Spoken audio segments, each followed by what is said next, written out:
Bonsoir, bienvenue sur la voix de Morgane. J'espère que vous allez bien.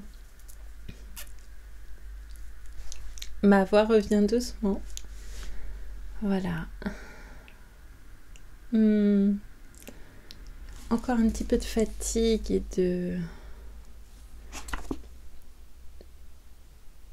de choses bizarres dans le corps, mais sinon tout va bien. Chapitre 8. Chapitre 8 de quoi déjà? De Charles Dickens, Les Grandes Espérances. Je reprends cette lecture et je ne manquerai pas de vous chanter quelque chose à la fin. En tout cas, j'espère. Voilà. Je crois que j'ai tout dit.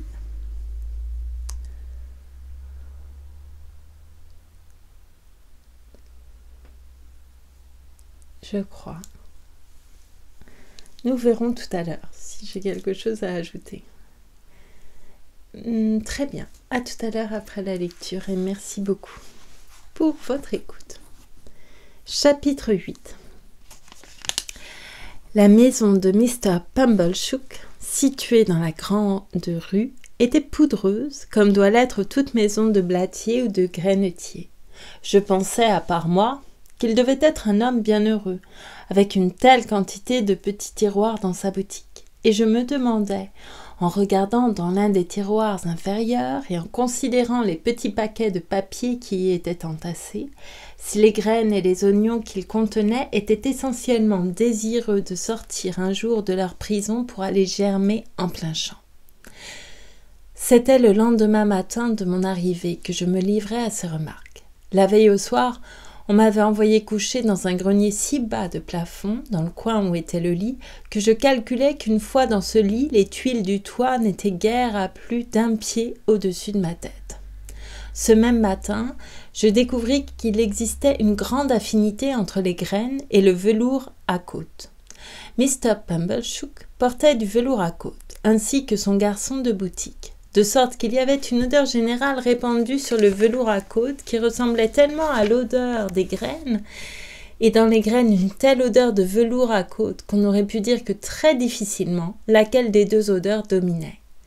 Je remarquai en même temps que Mr. Pumblechook paraissait réussir dans son commerce en regardant le cellier de l'autre côté de la rue, lequel cellier semblait n'avoir autre chose à faire dans l'existence qu'à mettre ses mains dans ses poches et à fixer le carrossier qui, à son tour, gagnait sa vie en contemplant, les 2 bras croisés, le boulanger qui, de son côté, ne quittait pas des yeux le mercier. Celui-ci se croisait aussi les bras et dévisageait l'épicier, qui, sur le pas de sa porte, bâillait à l'apothicaire. L'horloger, toujours penché sur une petite table avec son verre grossissant dans l'œil, et toujours espionné par un groupe de commères à travers le vitrage de la devanture de sa boutique, semblait être la seule personne dans la grande rue qui donnât vraiment quelque attention à son travail. Mr. Pumblechook et moi, nous déjeunâmes à 8 heures dans l'arrière-boutique, tandis que le garçon de magasin, assis sur un sac de pois dans la boutique même, savourait une tasse de thé et un énorme morceau de pain et de beurre. Je considérais Mr. Pumblechook comme une pauvre société. Sans compter qu'ayant été prévenu par ma sœur que mes repas devaient avoir un certain caractère de diète mortifiante et pénitentielle, il me donna le plus de mie possible, combiné avec une parcelle inappréciable de beurre, et mit dans mon lait une telle quantité d'eau chaude qu'il eût autant valu me retrancher le lait tout à fait. De plus, sa conversation roulait toujours sur l'arithmétique. Le matin, quand je lui dis poliment bonjour, il me répondit « 7 fois 9, mon garçon ». Comment aurais-je pu répondre, interrogé de cette manière, dans un pareil lieu et l'estomac creux? J'avais faim. Mais avant que j'eusse le temps d'avaler une seule bouchée, il commença une addition qui dura pendant tout le déjeuner. 7, et 4, et 8, et 6, et 2, et 10, et ainsi de suite.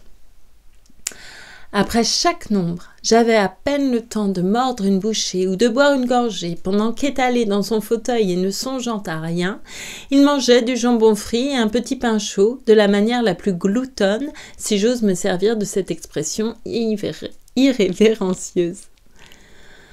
On comprendra que je vis arriver avec bonheur le moment de nous rendre chez Miss Havisham.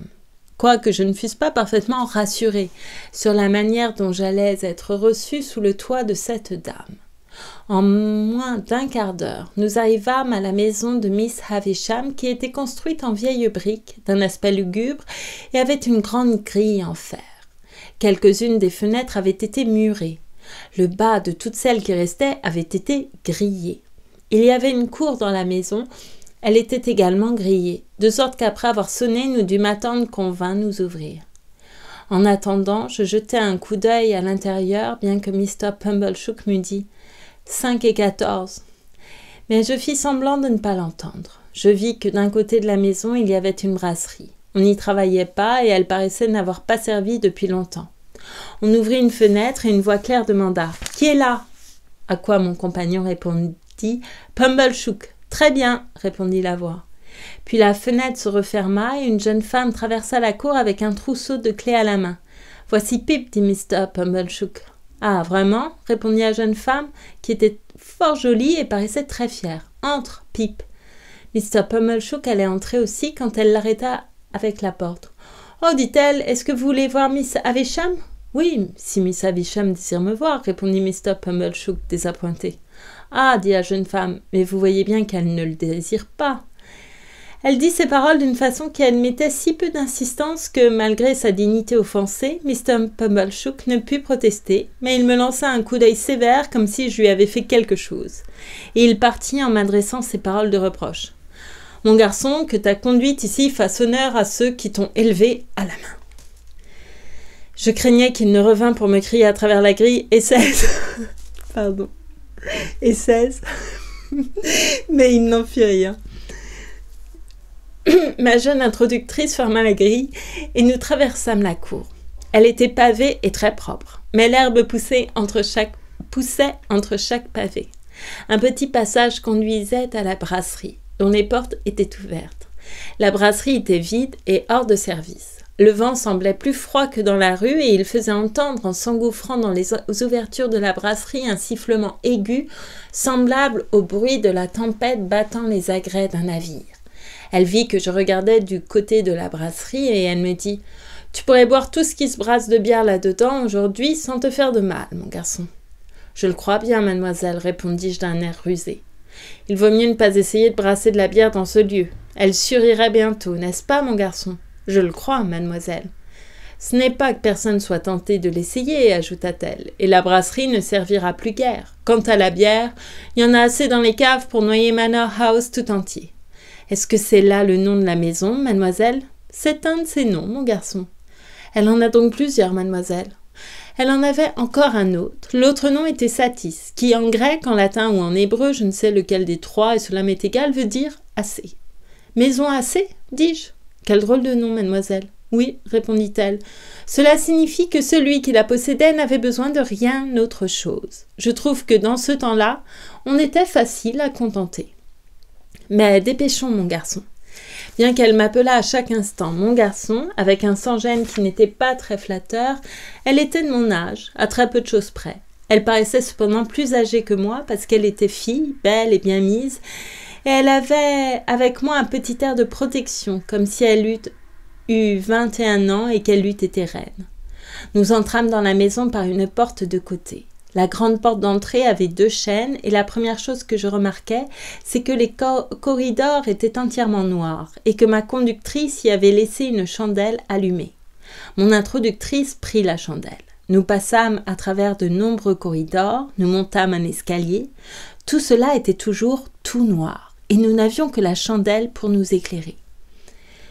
Nous arrivâmes enfin à la porte d'une chambre. Là, elle me dit « Entre ». « Après vous, mademoiselle, lui répondis-je d'un ton plus moqueur que poli. À cela, elle me répliqua « Voyons, pas de niaiserie, mon garçon. C'est ridicule, je n'entre pas. » Et elle s'éloigna avec un air de dédain. Et ce qui était pire, elle emporta la chandelle. Je n'étais pas fort rassurée. Cependant, je n'avais qu'une chose à faire, c'était de frapper à la porte. Je frappais.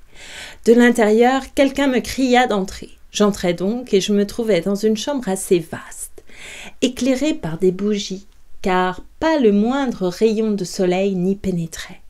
C'était un cabinet de toilette à en juger par les meubles, quoique la forme et l'usage de la plupart d'entre eux me fussent inconnus. Mais je remarquai surtout une table drapée surmontée d'un miroir doré que je pensais à première vue devoir être la toilette d'une grande dame.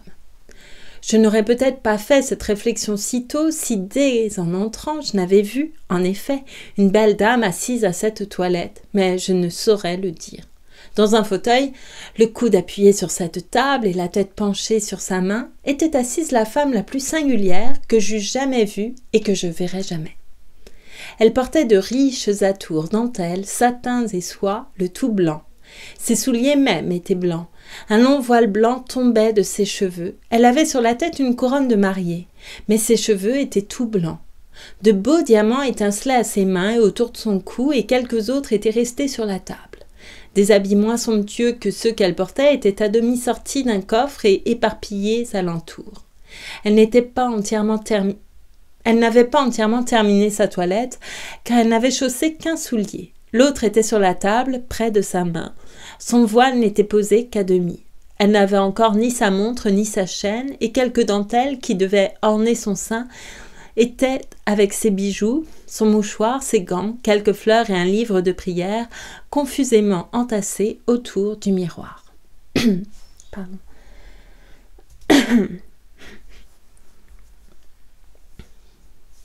Ce ne fut pas dans le premier moment que je vis toutes ces choses, quoique j'en visse plus au premier abord qu'on ne pourrait le supposer.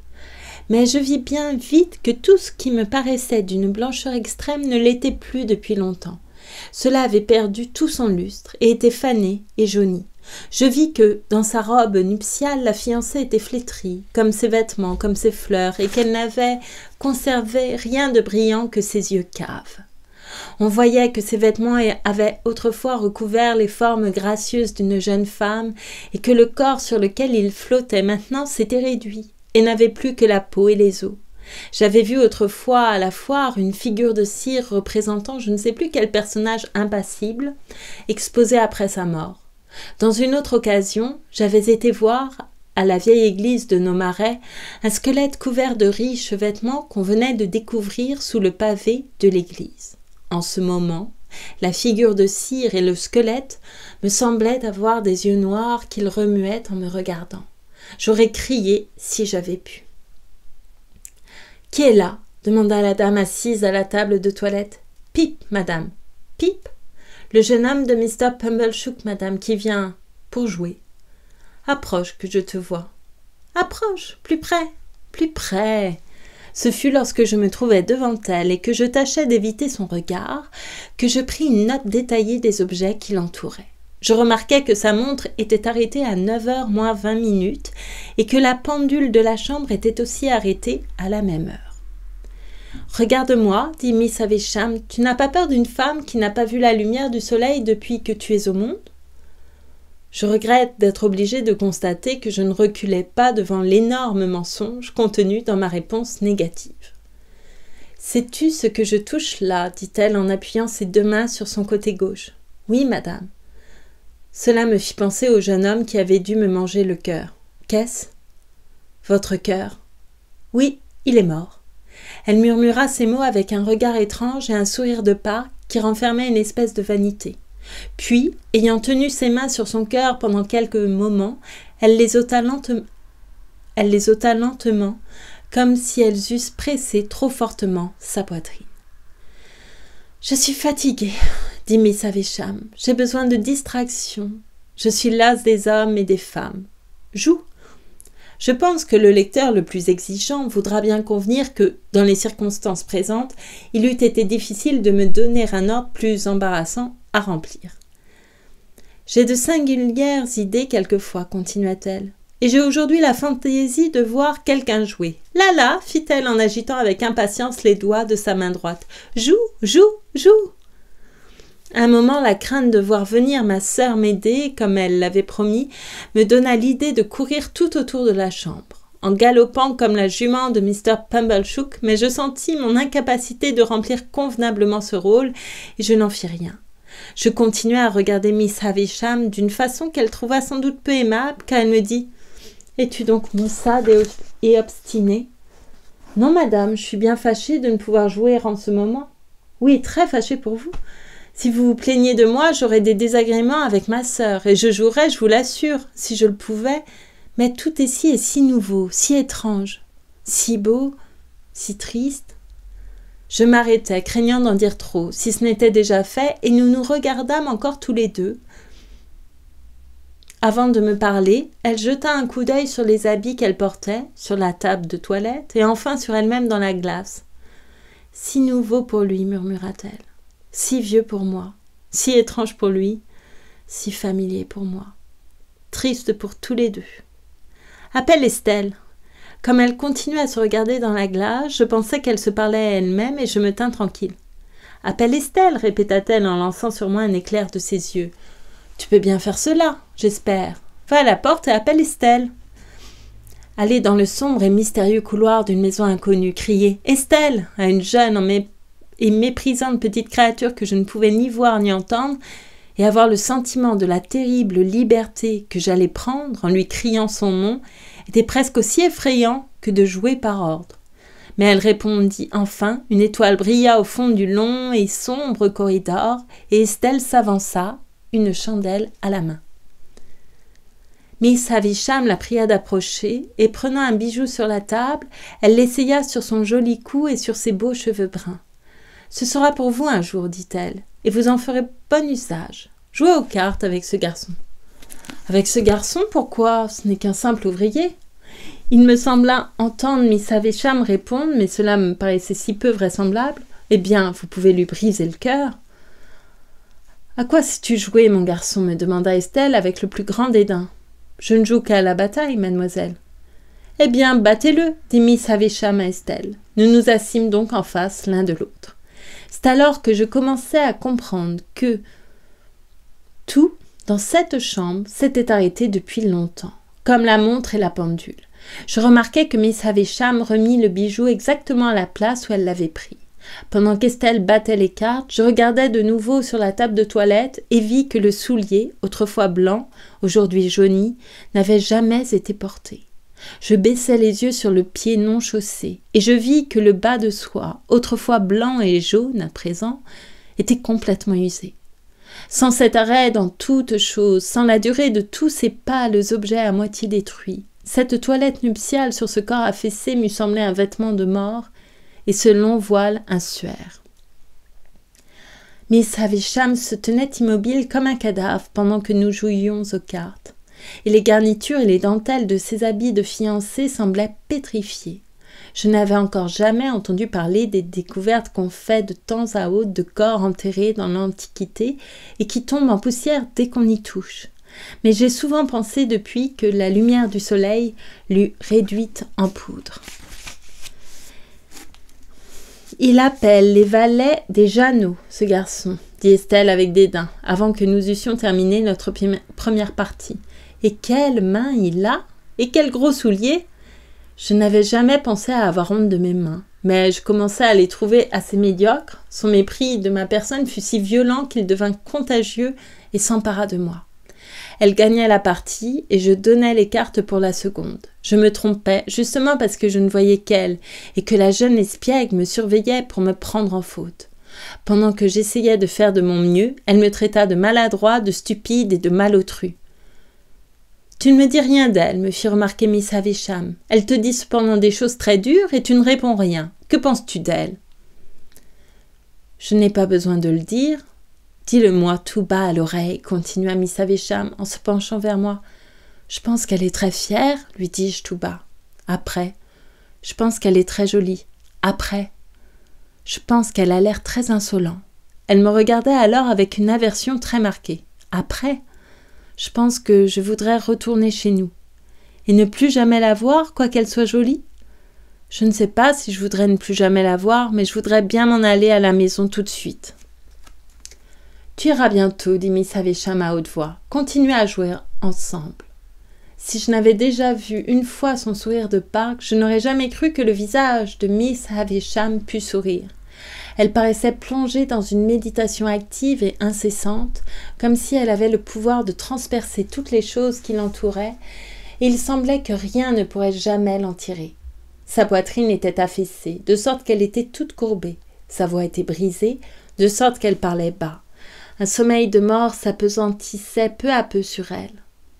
Enfin, elle paraissait avoir le corps et l'âme, le dehors et le dedans, également brisés sous le poids d'un coup écrasant. Je continuais la partie avec Estelle et elle me battit. Elle rejeta les cartes sur la table après me les avoir gagnées, comme si elle les méprisait pour avoir été touchée par moi. « Quand reviendras-tu ici » dit Miss Havisham. « Voyons. » J'allais lui faire observer que ce jour-là était un mercredi, quand elle m'interrompit avec son premier mouvement d'impatience, c'est-à-dire en agitant les doigts de sa main droite. « Là, je ne sais rien des jours de la semaine, ni des mois, ni des années.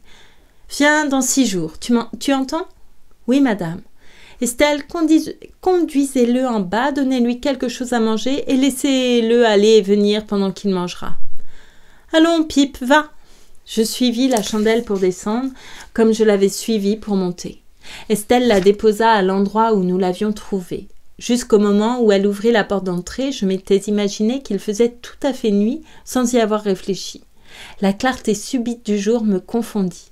Il me sembla que j'étais restée pendant de longues heures dans cette étrange chambre qui ne recevait jamais d'autre clarté que celle des chandelles.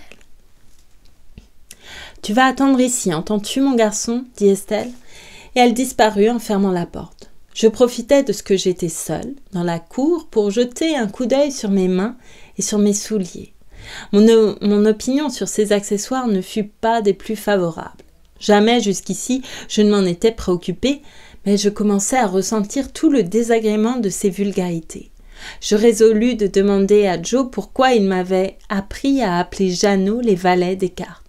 J'aurais désiré que Joe eût été élevé plus délicatement. Au moins j'y aurais gagné quelque chose. Estelle revint avec du pain, de la viande et un pot de bière. Elle déposa la bière sur une des pierres de la cour et me donna le pain et la viande sans me regarder, aussi insolemment qu'on eût fait à un chien en pénitence. J'étais si humiliée, si blessée, si piquée, si offensée, si fâchée, si vexée, et je ne puis trouver le vrai mot pour exprimer cette douleur.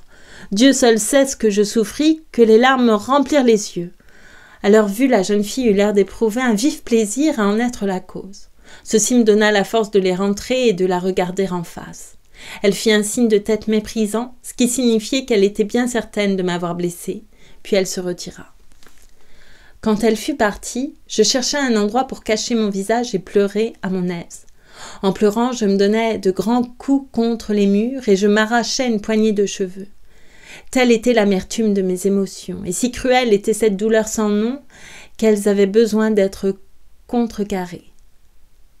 Ma sœur, en m'élevant comme elle l'avait fait, m'avait rendue excessivement sensible. Dans le petit monde où vivent les enfants, n'importe qui les élève, rien n'est plus délicatement perçu, rien n'est plus délicatement senti que l'injustice. L'enfant ne peut être exposé, il est vrai, qu'à une injustice minime, mais l'enfant est petit et son monde est petit. Son cheval à bascule ne s'élève qu'à quelques pouces de terre pour être en proportion avec lui, de même que les chevaux d'Irlande sont faits pour les Irlandais. Dès mon enfance, j'avais eu à soutenir une guerre perpétuelle contre l'injustice. Je m'étais aperçue, depuis le jour où j'avais pu parler, que ma sœur, dans ses capricieuses et violentes corrections, était injuste pour moi. J'avais acquis la conviction profonde qu'il ne s'ensuivait pas, de ce qu'elle m'élevait à la main, qu'elle eût le droit de m'élever à coups de fouet. Dans toutes mes punitions, mes jeûnes, mes veilles et autres pénitences, j'avais nourri cette idée et, à force d'y penser dans mon enfance solitaire et sans protection, j'avais fini par me persuader que j'étais moralement timide et très sensible. À force de me heurter contre le mur de la brasserie et de m'arracher les cheveux, je parvins à calmer mon émotion. Je passai alors ma manche sur mon visage et je quittai le mur où je m'étais appuyée. Le pain et la viande étaient très acceptables, la bière forte et pétillante, et je fus bientôt d'assez belle humeur pour regarder autour de moi. Assurément, c'était un lieu abandonné. Le pigeonnier de la cour de la brasserie était désert, la girouette avait été ébranlée et tordue par quelques grands vents qui auraient fait songer les pigeons à la mer s'il y avait eu quelques pigeons pour s'y balancer. Mais il n'y avait plus de pigeons dans le pigeonnier, plus de chevaux dans les écuries, plus de cochons dans les tables, plus de bière dans les tonneaux. Les caves ne sentaient ni le grain ni la bière, toutes les odeurs avaient été évaporées par la dernière bouffée de vapeur. Dans une ancienne cour, on voyait un désert de fûts vides, répandant une certaine odeur âcre, qui rappelait de meilleurs jours. Mais la fermentation était un peu trop avancée pour qu'on pût accepter ces résidus comme échantillons de la bière qui n'y était plus, et sous ce rapport, ces abandonnés n'étaient pas plus heureux que les autres. À l'autre bout de la brasserie, il y avait un jardin protégé par un vieux mur qui, cependant, n'était pas assez élevé pour m'empêcher d'y grimper, de regarder par-dessus et de voir que ce jardin était le jardin de la maison. Il était couvert de broussailles et d'herbes sauvages, mais il y avait des traces de pas sur la pelouse et dans les allées jaunes, comme si quelqu'un s'y promenait quelquefois.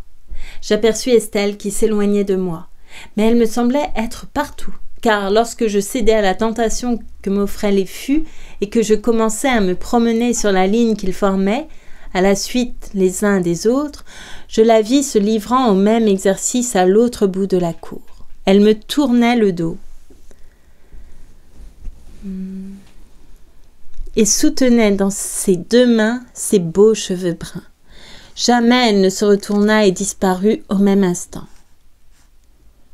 Il en fut de même dans la brasserie. Lorsque j'entrai dans une grande pièce pavée, haute de plafond, où l'on faisait autrefois la bière et où se trouvaient encore les ustensiles des brasseurs. Un peu oppressée par l'obscurité, je me tins à l'entrée et je la vis passer au milieu des feux éteints, monter un petit escalier en fer, puis disparaître dans une galerie supérieure, comme dans les nuages. Ce fut dans cet endroit et à ce moment qu'une chose très étrange se présenta à mon imagination. Si je la trouvais étrange alors, plus tard je l'ai considérée comme bien plus étrange encore.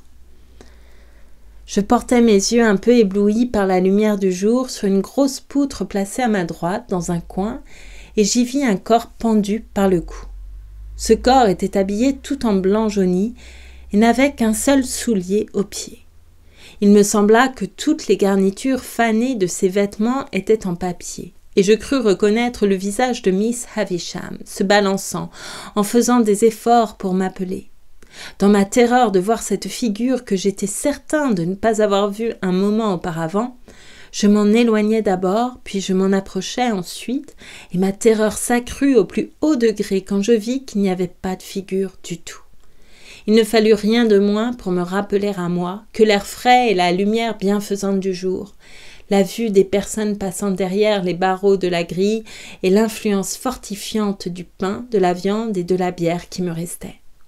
Et encore, malgré cela, ne serais-je peut-être pas revenu à moi aussitôt que je le fis, sans l'approche d'Estelle qui, ses clés à la main, venait me faire sortir. Je pensais qu'elle serait enchantée si elle s'apercevait que j'avais eu peur et je résolus de ne pas lui procurer ce plaisir. Elle me lança un regard triomphant en passant à côté de moi, comme si elle se fût réjouie de ce que mes mains étaient si rudes et mes chaussures si grossières, et elle m'ouvrit la porte et se tint de façon que je devais passer devant elle. J'allais sortir sans lever les yeux sur elle quand elle me toucha à l'épaule. « Pourquoi ne pleures-tu pas ? » ?»« Parce que je n'en ai pas envie. »« Mais si, dit-elle, tu as pleuré, tu as les yeux bouffis et tu es sur le point de pleurer encore. » Elle se mit à rire d'une façon tout à fait méprisante, me poussa dehors et ferma la porte sur moi. Je me rendis tout droit chez Mr. Pumblechook. J'éprouvais un immense soulagement en ne le trouvant pas chez lui. Après avoir dit au garçon de boutique quel jour je reviendrais chez Miss Havisham, je me mis en route pour regagner notre forge, songeant en marchant à tout ce que j'avais vu et repassant dans mon esprit que je n'étais qu'un vulgaire ouvrier, que mes mains étaient rudes et mes souliers épais, que j'avais contracté la déplorable habitude d'appeler les valets des Jeannot, que j'étais bien plus ignorant que je ne l'avais cru la veille et que, en général, je ne valais pas grand-chose. Ben, c'est triste, hein. C'est affreux quand quelqu'un arrive par un comportement aussi immonde de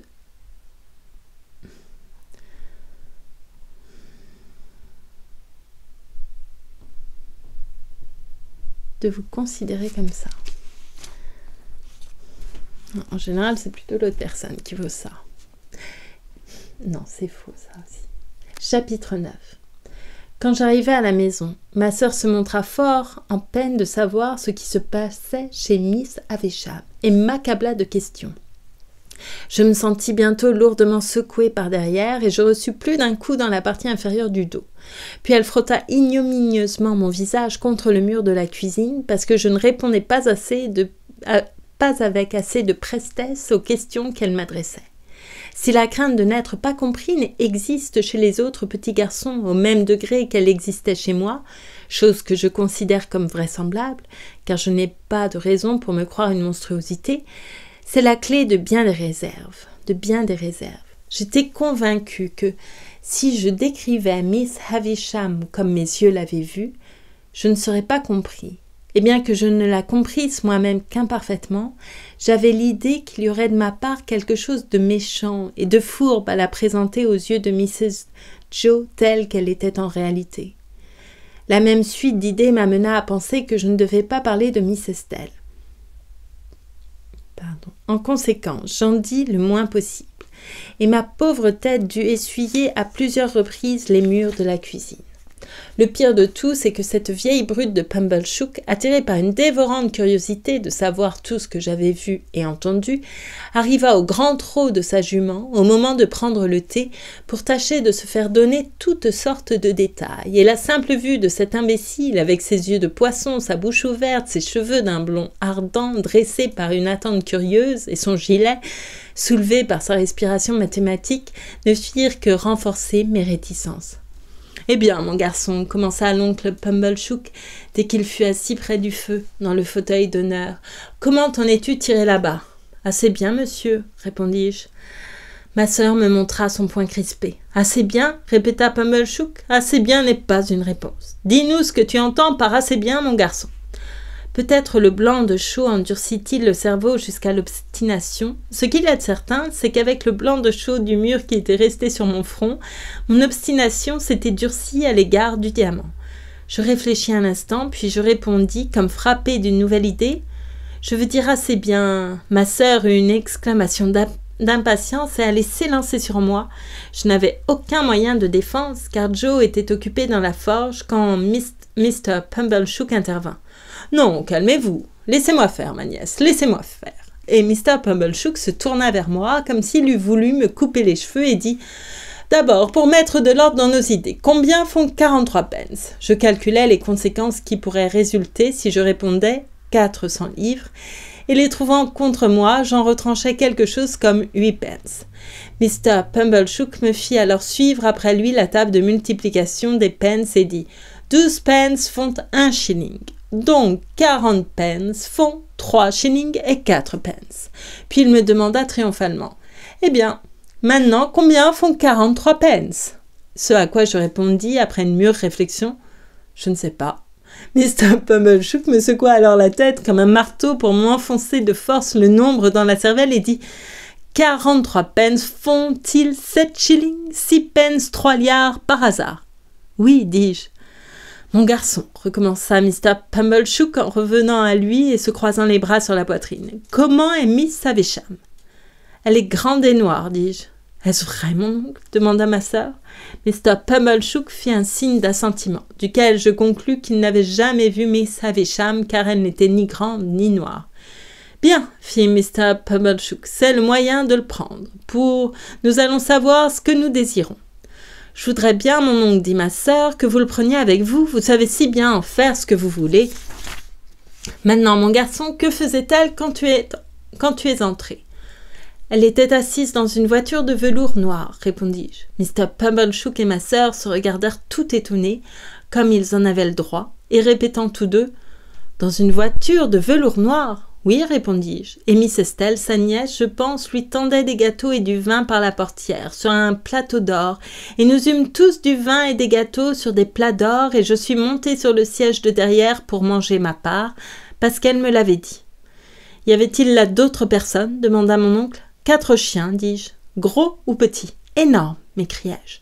Ils se sont battus pour avoir 4 côtelettes de veau, renfermées dans un panier d'argent. » Mrs. Joe et Mr. Pumblechook se regardèrent de nouveau avec étonnement. J'étais tout à fait montée, complètement indifférent à la torture, et je comptais leur en dire bien d'autres. Où était cette voiture, au nom du ciel ? Demanda ma sœur. Dans la chambre de Miss Havisham. Ils se regardèrent encore. Mais il n'y avait pas de chevaux, ajoutai-je, en repoussant avec force l'idée des 4 coursiers richement carapassonnés que j'avais eu d'abord la singulière pensée d'y atteler. « Est-ce possible, mon oncle ?» demanda Miss Joe. « Que veut dire cet enfant ?»« Je vais vous l'expliquer, ma nièce, dit Mr. Pumblechook. Mon avis est que ce doit être une chaise à porteur. Elle est bizarre, vous le savez, très bizarre et si extraordinaire qu'il n'y aurait rien d'étonnant qu'elle passât ses jours dans une chaise à porteur. » « L'avez-vous jamais vue dans cette chaise ?» demanda Mrs. Joe.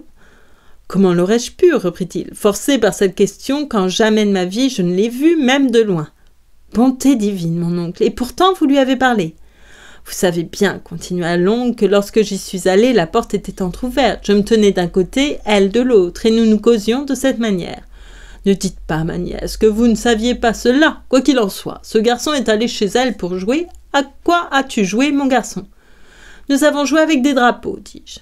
Je dois avouer que je suis très étonnée aujourd'hui quand je me rappelle les mensonges que je fis en cette occasion. Des drapeaux ? Répéta ma sœur. Oui, dis-je. Estelle agitait un drapeau bleu et moi un rouge, et Miss Havisham en agitait un tout parsemé d'étoiles d'or. Elle l'agitait par la portière de sa voiture, et puis nous brandissions nos sabres en criant « Hurrah, hurrah !»« Des sabres ?» répéta ma sœur. « Où les aviez-vous pris ?»« Dans une armoire, dis-je, où il y avait des pistolets et des confitures et des pilules. Le jour ne pénétrait pas dans la chambre, mais elle était éclairée par des chandelles. » « Cela est vrai, ma nièce, dit Mr. Pumblechook, avec un signe de tête plein de gravité. Je puis vous garantir cet état de choses, car j'en ai moi-même été témoin. » Tous deux me regardèrent, et moi-même, prenant un petit air candide, je les regardais aussi, en plissant avec ma main droite la jambe droite de mon pantalon. S'ils m'eussent adressé d'autres questions, je me serais indubitablement trahi, car j'étais sur le point de déclarer qu'il y avait un ballon dans la cour, et j'aurais même hasardé cette absurde déclaration si mon esprit n'eût pas balancé entre ce phénomène et un ours enfermé dans la brasserie. Cependant, ils étaient tellement absorbés par les merveilles que j'avais déjà présentées à leur admiration que j'échappais à cette dangereuse alternative. Ce sujet les occupait encore quand Joe revint de son travail et demanda une tasse de thé.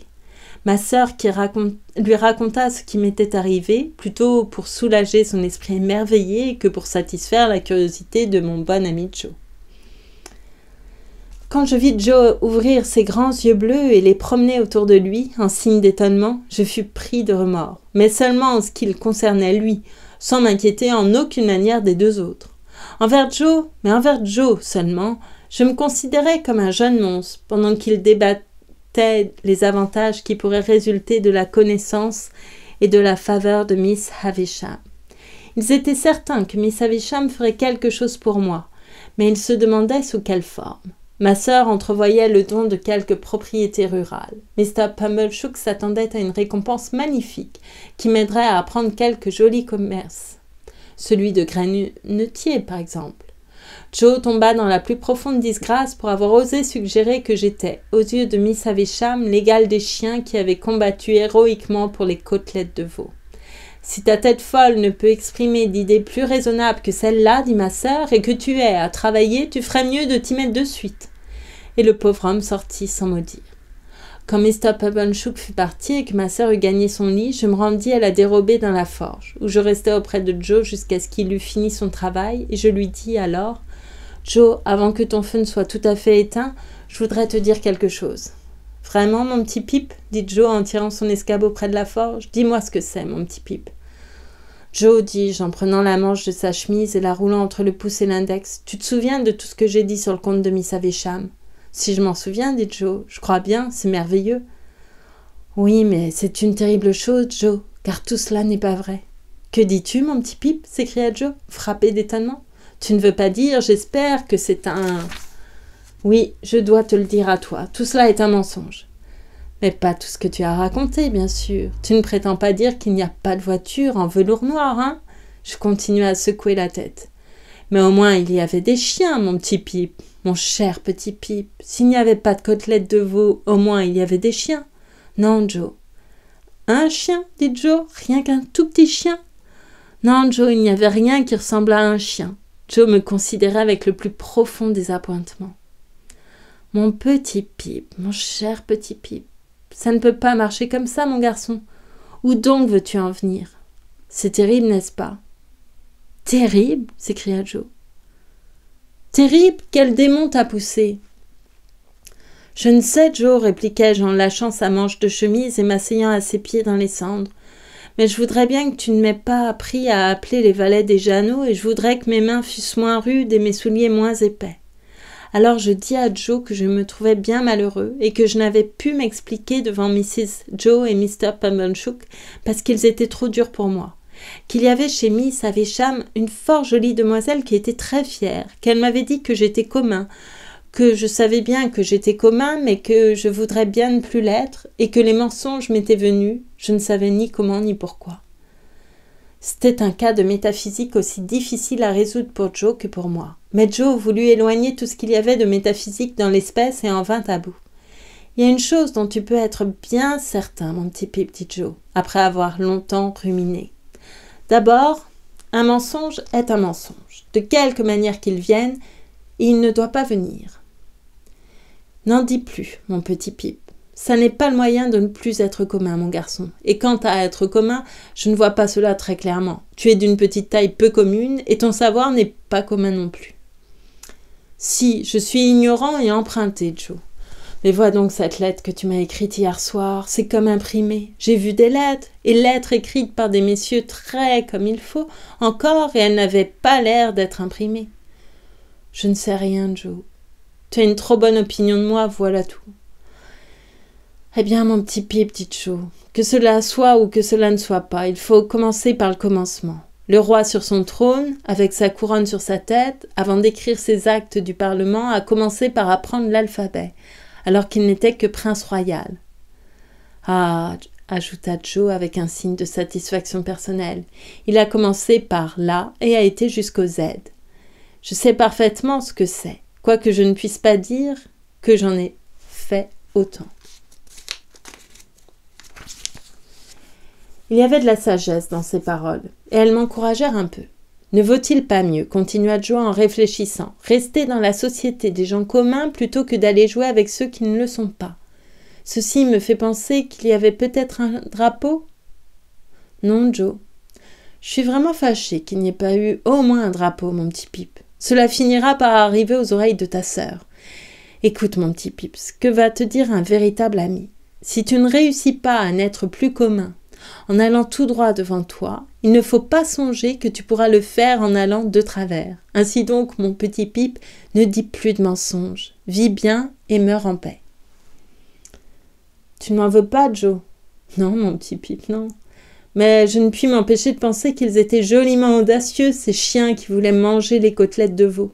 Et un ami qui te veut du bien te conseille d'y penser quand tu monteras te coucher. Voilà tout, mon petit Pip. Et ne le fais plus. Quand je me trouvais dans ma petite chambre disant mes prières, je n'oubliais pas la recommandation de Joe, et pourtant mon jeune esprit était dans un tel état de trouble que longtemps après m'être couché, je pensais encore comment Miss Estelle considérerait Joe, qui n'était qu'un simple forgeron, et combien ses mains étaient rudes et ses souliers épais. Je pensais aussi à Joe et à ma sœur qui avaient l'habitude de s'asseoir dans la cuisine, et je réfléchissais que moi-même j'avais quitté la cuisine pour aller me coucher, que Miss Havisham et Estelle ne restaient jamais à la cuisine et qu'elles étaient bien au-dessus de ces habitudes communes. Je m'endormis en pensant à ce que j'avais fait chez Miss Havisham, comme si j'y étais restée des semaines et des mois au lieu d'heures, et comme si c'eût été un vieux souvenir au lieu d'un événement arrivé le jour même. Ce fut un jour mémorable pour moi, car il apporta de grands changements dans ma destinée, mais c'est la même chose pour chacun. Figurez-vous un certain jour retranché dans votre vie et pensez combien elle aurait été différente. Arrêtez-vous, vous qui lisez ce récit, et figurez-vous une longue chaîne de fils ou d'or, d'épines ou de fleurs qui ne vous eût jamais lié si, à un certain et mémorable jour, le premier anneau ne se fût formé. Chapitre 10. Excusez-moi, je vais boire un tout petit peu. Pardon.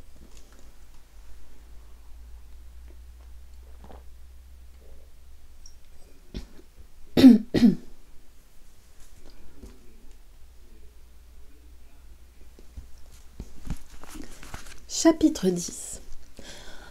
1 ou 2 jours après, un matin en m'éveillant, il me vint l'heureuse idée que le meilleur moyen, pour n'être plus commun, était de tirer de Biddy tout ce qu'elle pouvait savoir sur ce point important. En conséquence, je déclarai à Biddy un soir que j'étais allée chez la grande-tante de Mr. Wopsle, que j'avais des raisons particulières pour désirer faire mon chemin en ce monde et que je lui serais très obligée si elle voulait bien m'enseigner tout ce qu'elle savait. Biddy, qui était la fille la plus obligeante du monde, me répondit immédiatement qu'elle ne demandait pas mieux et elle mit aussitôt sa promesse à exécution. Le système d'éducation adopté par la grande-tante de Mr. Wopsle pouvait se résoudre ainsi qu'il suit. Les élèves mangeaient des pommes et se mettaient des brins de paille sur le dos les uns des autres jusqu'à ce que la grande-tante de Mr. Wopsle, rassemblant toute son énergie, se précipitât indistinctement sur eux, armée d'une baguette de bouleau en faisant une course effrénée. Après avoir reçu le choc avec toutes les marques de dérision possibles, les élèves se formaient en ligne et faisaient circuler rapidement de main en main un livre tout déchiré. Le livre contenait, ou plutôt avait contenu, un alphabet, quelques chiffres, une table de multiplication et un syllabaire. Dès que ce livre se mettait en mouvement, la grande-tante de Mr. Wopsle tombait dans une espèce de pâmoison, provenant de la fatigue ou d'un accès de rhumatisme. Les élèves se livraient alors entre eux à l'examen de leurs souliers pour savoir celui qui pourrait frapper le plus fort avec son pied. Cet examen durait jusqu'au moment où Biddy arrivait avec 3 bibles, toutes abîmées et toutes déchiquetées, comme si elles avaient été coupées avec le manche de quelque chose de rude et d'inégal, et plus illisible et plus mal imprimée qu'aucune des curiosités littéraires que j'ai jamais rencontrées depuis. Elles étaient mouchetées partout avec des taches de rouille et avaient écrasé entre leurs feuillets des spécimens variés de tous les insectes du monde. Cette partie du cours était généralement égayée par quelques combats singuliers entre Biddy et les élèves récalcitrants. Lorsque la bataille était terminée, Biddy nous indiquait un certain nombre de pages et alors nous lisions tous à haute voix ce que nous pouvions, ou plutôt ce que nous ne pouvions pas. C'était un bruit effroyable. Biddy conduisait cet orchestre infernal en lisant elle-même d'une voix lente et monotone. Aucun de nous n'avait la moindre notion de ce qu'il lisait. Quand ce terrible charivari avait duré un certain temps, il finissait généralement par réveiller la grande-tante de Mr. Wopsle, et elle attrapait un des gens par les oreilles et les lui tirait d'importance. Ceci terminait la leçon du soir et nous nous élancions en plein air en poussant des cris de triomphe.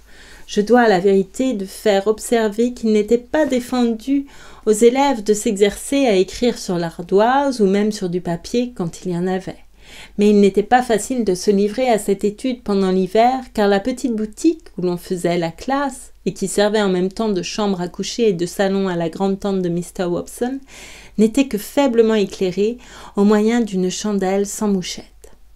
Il me sembla qu'il me faudrait bien du temps pour me dégrossir dans de pareilles conditions. Néanmoins, je résolus d'essayer, et ce soir-là, Biddy commença à remplir l'engagement qu'elle avait pris envers moi, en me faisant faire une lecture de son petit catalogue et en me prêtant, pour le copier à la main, un grand vieux dé qu'elle avait copié elle-même du titre de quelque journal et que, jusqu'à présent, j'avais toujours pris pour une boucle. Il va sans dire qu'il y avait un cabaret dans le village et que Joe aimait à y aller, de temps en temps, fumer sa pipe. J'avais reçu l'ordre le plus formel de passer le prendre 3 jolis bateliers en revenant de l'école et de le ramener à la maison à mes risques et périls. Ce fut donc vers les 3 jolis bateliers que je dirigeai mes pas. À côté du comptoir, il y avait aux 3 jolis bateliers une suite de contes d'une longueur alarmante, inscrits à la craie sur le mur près de la porte. Ces contes semblaient n'avoir jamais été réglés. Je me souvenais de les avoir toujours vus là. Ils avaient même toujours grandi en même temps que moi, mais il y avait une grande quantité de craie dans notre pays, et sans doute les habitants ne voulaient négliger aucune occasion d'en tirer parti. Comme c'était un samedi soir, je trouvais le chef de l'établissement regardant ses comptes d'un air passablement renfrogné. Mais comme j'avais affaire à Joe et non à lui, je lui souhaitais tout simplement le bonsoir et passais dans la salle commune, au fond du couloir, où il y avait un bon feu, et où Joe fumait sa pipe en compagnie de Mr. Wopsle et d'un étranger. Joe me reçut comme de coutume en s'écriant « Hola, mon petit Pip, te voilà, mon garçon !» Aussitôt, l'étranger tourna la tête pour me regarder. C'était un homme que je n'avais jamais vu, et il avait l'air fort mystérieux. Sa tête était penchée d'un côté, et l'un de ses yeux était constamment à demi fermé, comme s'il visait quelque chose avec un fusil invisible. Il avait une pipe à la bouche, il l'ôta, et après en avoir expulsé la fumée, sans cesser de me regarder fixement, il me fit un signe de tête. Je répondis par un signe semblable. Alors il continua le même jeu et me fit place à côté de lui. Mais comme j'avais l'habitude de m'asseoir à côté de Joe toutes les fois que je venais dans cet endroit, je dis « Non, merci, monsieur ». Et je me laissais tomber à la place que Joe m'avait fait sur l'autre banc. L'étranger, après avoir jeté un regard sur Joe et vu que son attention était occupée ailleurs, me fit de nouveaux signes. Puis il se frotta la jambe d'une façon vraiment singulière, du moins ça me fit cet effet-là. « Vous disiez, dit l'étranger en s'adressant à Joe, que vous êtes forgeron. »« Oui, répondit Joe. »« Que voulez-vous boire, monsieur ? À propos, vous ne m'avez pas dit votre nom. » Joe le lui dit et l'étranger l'appela alors par son nom. « Que voulez-vous boire, Mr. Gargery ? C'est moi qui paye pour trinquer avec vous. » À vous dire vrai, répondit Joe, je n'ai pas l'habitude de trinquer avec personne et surtout de boire aux frais des autres, mais aux miens. L'habitude, non, reprit l'étranger. Mais une fois par hasard n'est pas coutume, et un samedi soir encore. Allons, dites ce que vous voulez, Mr. Gargery. Je ne voudrais pas vous refuser plus longtemps, dit Joe. Du rhum. Soit du rhum, répéta l'étranger. Mais monsieur voudra-t-il bien, à son tour, témoigner son désir? Du rhum, dit Mr. Wopsle. 3 rhums, cria l'étranger au propriétaire du cabaret. Et 3 verres pleins. Monsieur, observa Joe en manière de présentation, est un homme qui vous ferait plaisir à entendre. C'est le chantre de notre église. Ah ah, dit l'étranger vivement, me regardant de côté. L'église isolée, à droite des marais, tout entourée de tombeaux? C'est cela même, dit Joe. L'étranger, avec une sorte de murmure de satisfaction à travers sa pipe, mit sa jambe sur le banc qu'il occupait à lui seul. Il portait un chapeau de voyage à large bord et par-dessus un mouchoir roulé autour de sa tête, en manière de calotte, de sorte qu'on ne voyait pas ses cheveux. Il me sembla que sa figure prenait en ce moment une expression rusée, suivie d'un éclat de rire étouffé. Je ne connais pas très bien ce pays, messieurs, mais il me semble bien désert du côté de la rivière. Les marais ne sont pas habités ordinairement, dit Joe. Sans doute, mais ne pensez-vous pas qu'il peut y venir quelquefois des bohémiens, des vagabonds ou quelques voyageurs égarés? Non, dit Joe, seulement par-ci, par-là, un forçat évadé, et ils ne sont pas faciles à prendre, n'est-ce pas, Mr. Wopsle? Mr. Wopsle, se souvenant de sa déconvenue, fit un signe d'assentiment dépourvu de tout enthousiasme. « Il paraît que vous en avez poursuivi ?» demanda l'étranger. « Une fois, répondit Joe. Non pas que nous tenions beaucoup à les prendre, comme vous pensez bien. Nous y allions comme curieux, n'est-ce pas, mon petit Pip ? Oui, Joe. » L'étranger continuait à me lancer des regards de côté, comme si c'eût été particulièrement moi qu'il visa avec son fusil invisible, et dit « C'est un gentil camarade que vous avez là. Comment l'appelez-vous ?»« Pip, dit Joe. »« Son nom de baptême est Pip. »« Non, pas son nom de baptême. Son surnom, alors ?»« Non, dit Joe, c'est une espèce de nom de famille qu'il s'est donné à lui-même quand il était tout enfant. »« C'est votre fils ?»« Oh non, dit Joe en méditant. » Donc il fut nécessaire de réfléchir là-dessus, mais parce que c'était l'habitude, aux 3 jolis bateliers, de réfléchir profondément sur tout ce qu'on disait pendant que l'on fumait. « Oh non, non, il n'est pas mon fils. »« Votre neveu, dit l'étranger. »« Pas davantage, dit Joe, avec la même apparence de réflexion profonde. »« Non, je ne veux pas vous tromper, il n'est pas mon neveu. »« Que diable vous est-il donc alors ?» demanda l'étranger qui me parut pousser bien vigoureusement ses investigations. Mr. Wopsle prit alors la parole comme quelqu'un qui connaissait tout ce qui a rapport aux parentés, sa profession lui faisant un devoir de savoir par cœur jusqu'à quel degré de parenté il était interdit à un homme d'épouser une femme, et il expliqua les liens qui existaient entre Joe et moi. Mr. Wopsle ne termina pas sans citer avec un air terrible un passage de Richard III, et il s'imagina avoir dit tout ce qu'il y avait à dire sur ce sujet quand il lui ajoutait « comme dit le poète ». Ici, je dois remarquer qu'en parlant de moi, Mr. Wopsle trouvait nécessaire de me caresser les cheveux et de me les ramener jusque dans les yeux.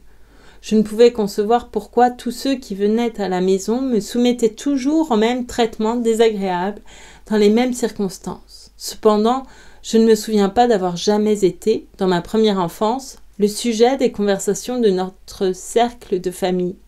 Mais quelques personnes à larges mains me favorisaient de temps en temps de cette caresse ophtalmique pour avoir l'air de me protéger.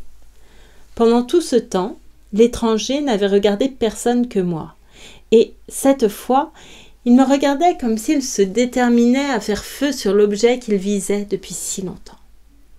Mais il ne dit plus rien, jusqu'au moment où l'on apporta les verres de rhum. Alors son coup partit, mais de la façon la plus singulière. Il se fit comprendre par une pantomime muette qui s'adressait spécialement à moi. Il mêlait son grog au rhum et il le goûtait tout en me regardant, non pas avec la cuillère qu'on lui avait donnée, mais avec une lime. Il me fit cela de manière que personne d'autre que moi ne le vit, et quand il eut fini, il essuya la lime et la mit dans sa poche de côté. Dès que j'aperçus l'instrument, je reconnus mon forçat et la lime de Joe. Je le regardais sans pouvoir faire un mouvement. J'étais tout à fait fascinée. Mais il s'appuyait alors sur son banc, sans s'inquiéter davantage de moi, et il se mit à parler de navets.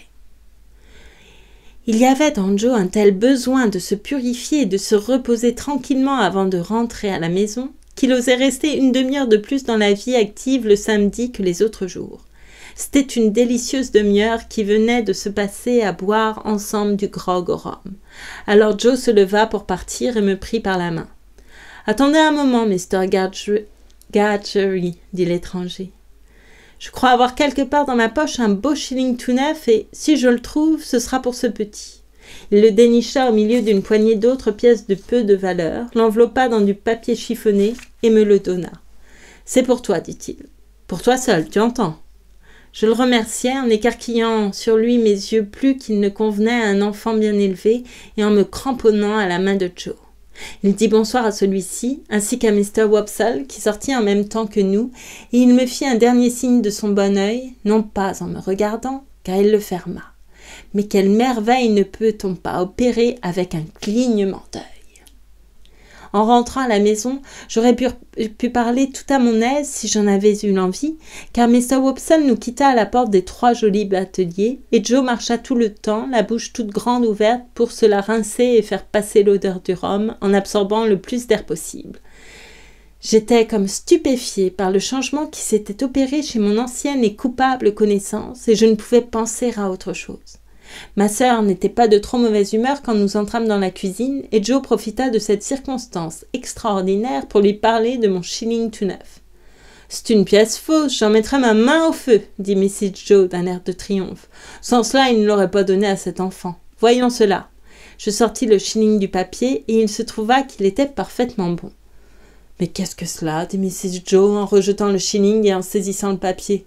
« 2 banknotes d'1 livre chacune. » Ce n'était en effet rien de moins que 2 grasses banknotes d'1 livre qui semblaient avoir vécu dans la plus étroite intimité avec tous les marchands de bestiaux du comté. Joe reprit son chapeau et courut aux 3 jolis bateliers pour les restituer à leur propriétaire. Pendant son absence, je m'assis sur mon banc ordinaire et je regardais ma sœur d'une manière significative car j'étais à peu près certaine que l'homme n'y serait plus. Bientôt Joe revint dire que l'homme était parti, mais que lui, Joe, avait laissé un mot à l'hôtelier des 3 jolis bateliers relativement aux banknotes. Alors ma sœur les enveloppa avec soin dans un papier et les mit dans une théière purement ornementale qui était placée sur une cheminée du salon de gala. Elles restèrent là bien des nuits, bien des jours, et ce fut un cauchemar incessant pour mon jeune esprit. Quand je fus couchée, je revis l'étranger me visant toujours avec son arme invisible, et je pensais combien il était commun, grossier et criminel de conspirer secrètement avec des condamnés, chose à laquelle jusque-là je n'avais pas pensé. La lime aussi me tourmentait. Je craignais à tout moment de la voir reparaître. J'essayais bien de m'endormir en pensant que je reverrais Miss Havisham le mercredi suivant. J'y réussis, Mais dans mon sommeil, je vis la lime sortir d'une porte et se diriger vers moi, sans pourtant voir celui qui la tenait, et je m'éveillai en criant. Et c'est la fin du chapitre 10. Je continue. Je bois un tout petit peu d'eau,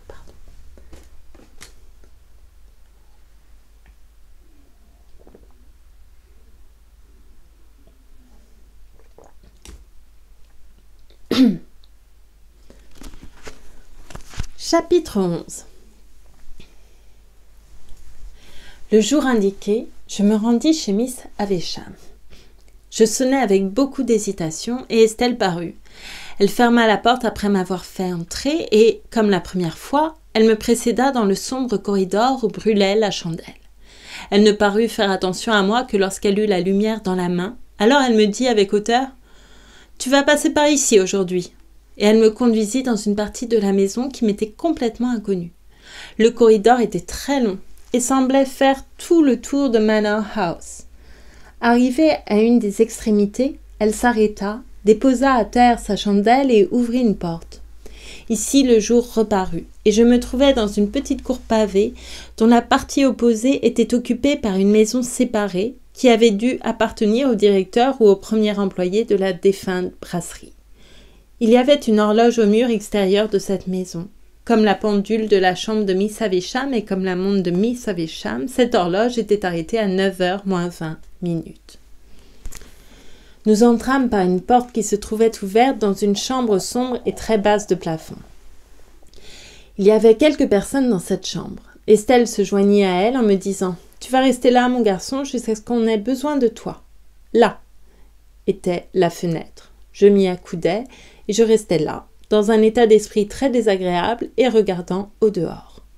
La fenêtre donnait sur un coin du jardin fort misérable et très négligé, où il y avait une rangée de vieilles tiges de choux et un grand buis qui, autrefois, avait été taillé et arrondi comme un pudding. Il y avait à son sommet de nouvelles pousses de couleurs différentes qui avaient altéré un peu sa forme, comme si cette partie du jardin avait touché à la casserole et s'était roussie. Telle fut du moins ma première impression en contemplant cet arbre. Il était tombé un peu de neige pendant la nuit. Partout ailleurs, elle avait disparu, mais là, elle n'était pas encore entièrement fondue et, à l'ombre froide de ce bout de jardin, le vent la soufflait un petit flocon qui venait fouetter contre la fenêtre comme s'ils eussent voulu entrer pour me lapider. Je m'aperçus que mon arrivée avait arrêté la conversation et que les personnes qui se trouvaient réunies dans cette pièce avaient les yeux fixés sur moi. Je ne pouvais rien voir, excepté la réverbération du feu sur les vitres, mais je sentais dans les articulations une gêne et une roideur qui me disaient que j'étais examinée avec une scrupuleuse attention. Il y avait dans cette chambre 3 dames et un monsieur. Je n'avais pas été 5 minutes à la croisée que, d'une manière ou d'une autre, ils m'avaient tous laissé voir qu'ils n'étaient que des flatteurs et des hâbleurs. Mais chacun prétendait ne pas s'apercevoir que les autres étaient des flatteurs et des hâbleurs, parce que celui ou celle qui aurait admis ce soupçon aurait pu être accusé d'avoir les mêmes défauts.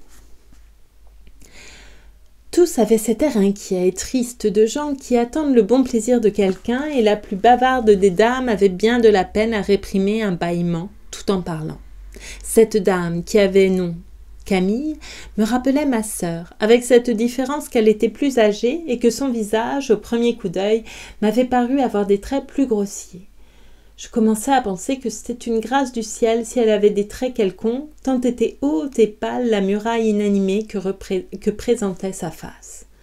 « Pauvre chère âme !» dit la dame avec une vivacité de manière tout à fait semblable à celle de ma sœur. « Il n'a d'autre ennemi que lui-même. » « Il serait bien plus raisonnable d'être l'ennemi de quelqu'un, dit le monsieur, bien plus naturel. »« Mon cousin John, observa une autre dame, nous devons aimer notre prochain. »« Sarah Pocket, repartit le cousin John, si un homme n'est pas son propre prochain, qui donc l'est ?» Miss Pocket se mit à rire. Camille rit aussi, et elle dit en réprimant un bâillement, « Quelle idée !» Mais ils pensèrent à ce que je crois que cela était aussi bien. Mais ils pensèrent à ce que je crois que cela était aussi une bien bonne idée. L'autre dame, qui n'avait pas encore parlé, dit avec emphase et gravité « C'est vrai, c'est bien vrai. » « Pauvre âme, continua bientôt Camille, Je savais qu'en même temps tout ce monde-là me regardait. Il est si singulier. Croirait-on que quand la femme de Tom est morte, il ne pouvait pas comprendre l'importance du deuil que doivent porter les enfants ? Bon Dieu, disait-il, Camille, à quoi sert de mettre en noir les pauvres petits orphelins ? Comme Mathieu, quelle idée ! Il y a du bon chez lui, dit le cousin John. Il y a du bon chez lui. Je ne nie pas qu'il n'y ait du bon chez lui, mais il n'a jamais eu et n'aura jamais le moindre sentiment des convenances. Vous savez combien j'ai été obligée d'être ferme, dit Camille. Je lui ai dit, il faut que cela soit pour l'honneur de la famille. Et je lui ai répété que si l'on ne portait pas le deuil, la famille était déshonorée. Je discourus là-dessus depuis le déjeuner jusqu'au dîner, au point d'en troubler ma digestion. Alors il se mit en colère et en jurant, il me dit « Eh bien, faites comme vous voudrez.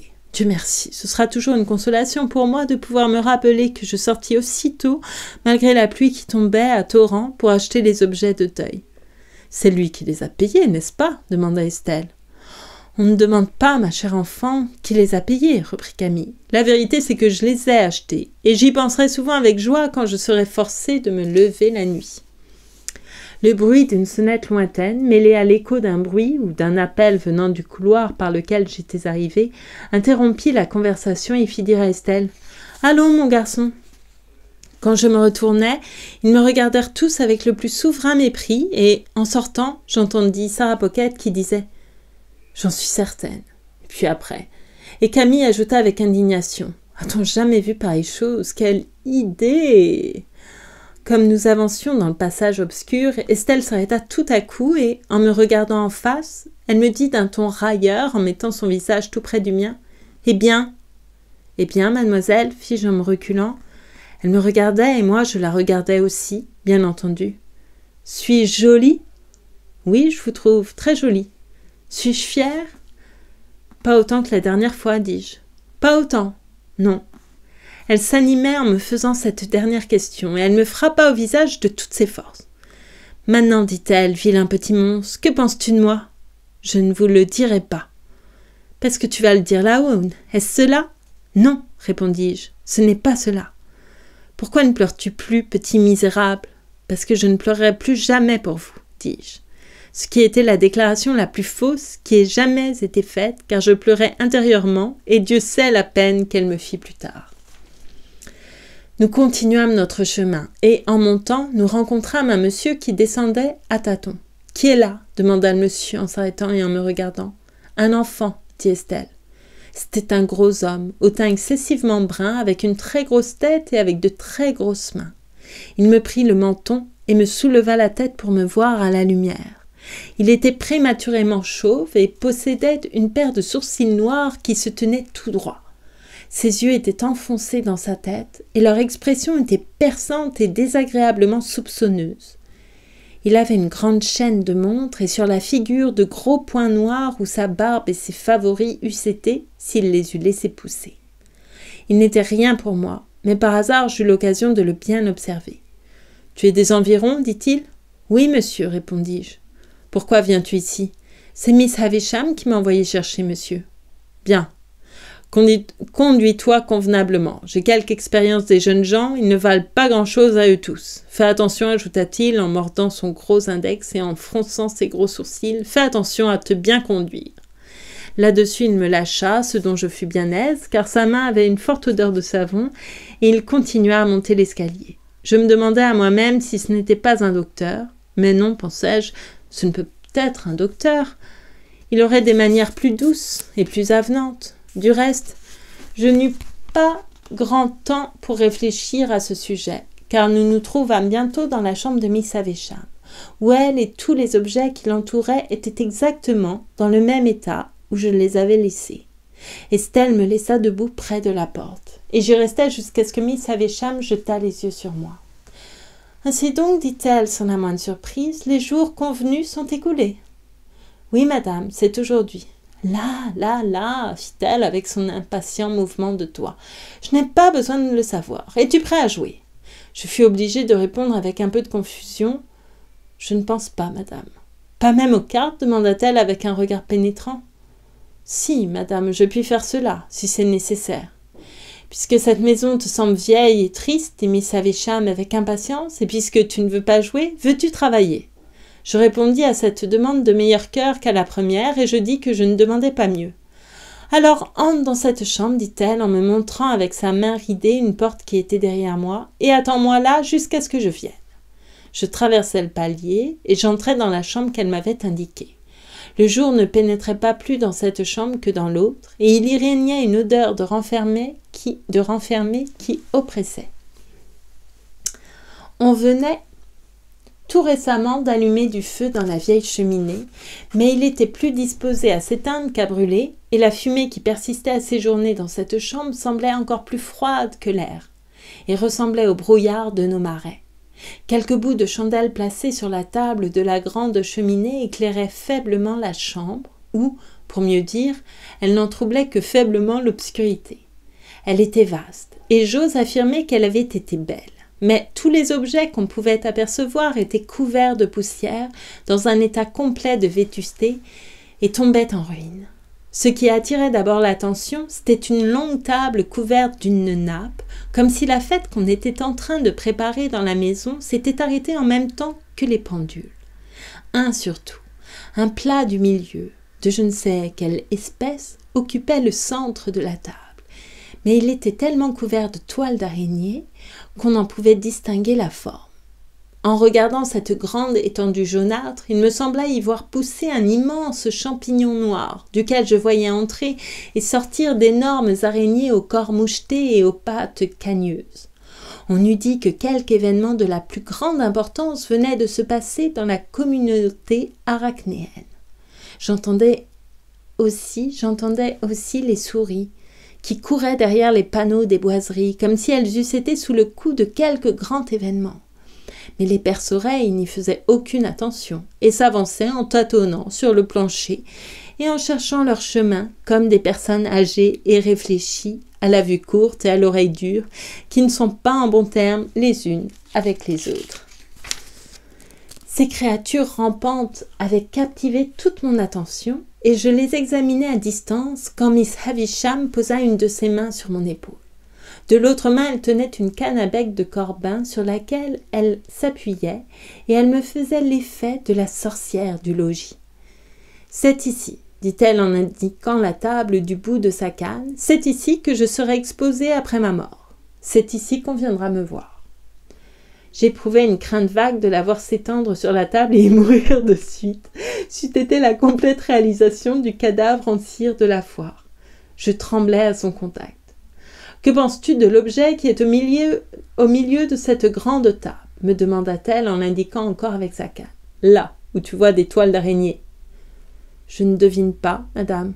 C'est un grand gâteau de noces, le mien. » Elle regarda autour de la chambre, puis se penchant sur moi, sans ôter sa main de mon épaule. « Viens, promène-moi. » Je jugeais d'après cela que l'ouvrage que j'avais à faire était de promener Miss Havisham tout autour de la chambre.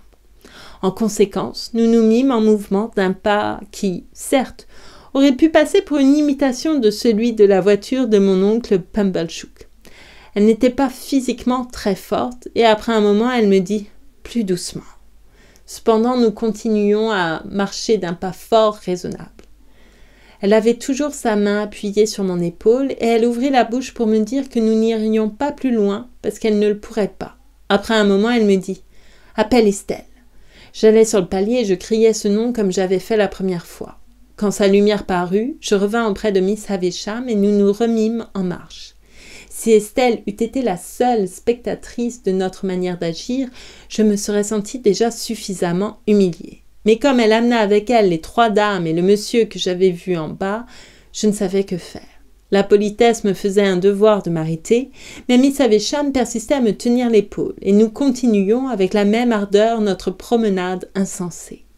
Pour ma part, j'étais navrée à l'idée qu'ils allaient croire que c'était moi qui faisais tout cela. « Chère Miss Havisham, dit Miss Sarah Pocket, comme vous avez bonne mine. »« Ça n'est pas vrai, dit Miss Havisham, je suis jaune et je n'ai que la peau sur les os. » Camille rayonna en voyant Miss Pocket recevoir cette rebuffade et elle murmura en contemplant Miss Havisham d'une manière tout à fait triste et compatissante. « Pauvre chère âme, certainement, elle ne doit pas s'attendre à ce qu'on lui trouve bonne mine, la pauvre créature. Quelle idée! Et vous, comment vous portez-vous, vous? Demanda Miss Havisham à Camille. Nous étions alors tout près de cette dernière et j'allais en profiter pour m'arrêter, mais Miss Havisham ne le voulait pas. Nous poursuivîmes donc et je sentis que je déplaisais considérablement à Camille. « Merci, Miss Havisham, continua-t-elle, je veux aussi bien que je puis l'espérer. »« Comment cela? Qu'avez-vous » demanda Miss Havisham avec une vivacité surprenante. « Rien qui vaille la peine d'être dit, » répliqua Camille. « Je ne veux pas faire parade de mes sentiments, mais j'ai pensé à vous toute la nuit, et cela plus que je ne l'aurais voulu. Alors ne pensez pas à moi. »« C'est plus facile à dire qu'à faire, » répondit tendrement Camille, en réprimant un soupir, tandis que sa lèvre supérieure tremblait et que ses larmes coulaient en abondance. En abondance. Raymond sait de combien de gingembre et de sel j'ai été obligée de faire usage toute la nuit et combien de mouvements nerveux j'ai éprouvés dans ma jambe. Mais tout cela n'est rien quand je pense à ceux que j'aime. Si je pouvais être moins affectueuse et moins sensible, j'aurais une digestion plus facile et des nerfs de fer. Je voudrais bien qu'il en fût ainsi, mais quant à ne plus penser à vous pendant la nuit, oh, quelle idée! Ici, elle éclata en sanglots. Je compris que le Raymond en question n'était autre que le monsieur présent, et qu'il était en même temps Mr. Camille. Il vint au secours de sa femme et lui dit en manière de consolation « Camille, ma chère, c'est un fait avéré que vos sentiments de famille vous minent, au point de rendre une de vos jambes plus courte que l'autre. » « Je ne savais pas, dit la digne dame, dont je n'avais encore entendu la voix qu'une seule fois, que penser à une personne vous donna des droits sur cette même personne, ma chère. Miss Sarah Pocket, que je contemplais alors, était une petite femme, vieille, sèche, à la peau brune et ridée.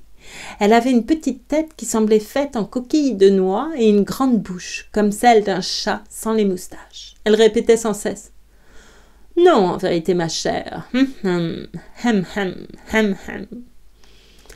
Penser ou ne pas penser est chose assez facile, dit la grave dame. Quoi de plus facile? Appuya Miss Sarah Pocket.